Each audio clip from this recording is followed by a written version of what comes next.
You who haven't met me yet, I'm going to be talking about two learners in relation to the points that Ellis and Sinclair made about learners. Both of the learners I taught in London. They were both from Turkey. One was a guy called Inan, who's 24. He was in an upper intermediate class when I first met him. The other was a lady called Dilys, who was 23 and was in an elementary class when I started to teach her. Inan was a very self-aware student. He was very inquisitive about learning. He was very willing to experiment, actively involved in the class. He also was actively involved outside of the class in pursuing his knowledge of English. He would quite frequently organise events for the other students to go to.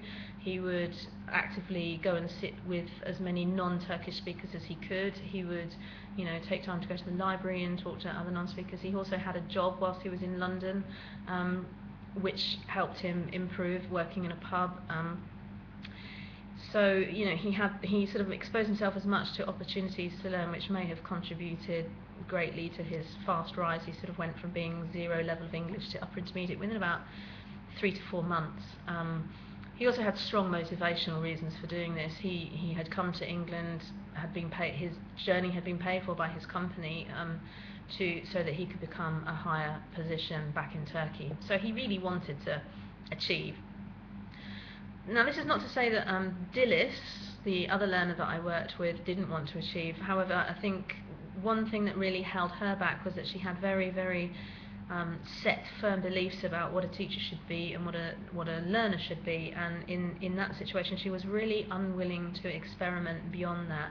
She was not willing to sort of actively involve herself in the learning process in terms of accepting that she had learner responsibility. It was very much the teacher's job to teach and her to just sit there and absorb knowledge rather than finding it out herself.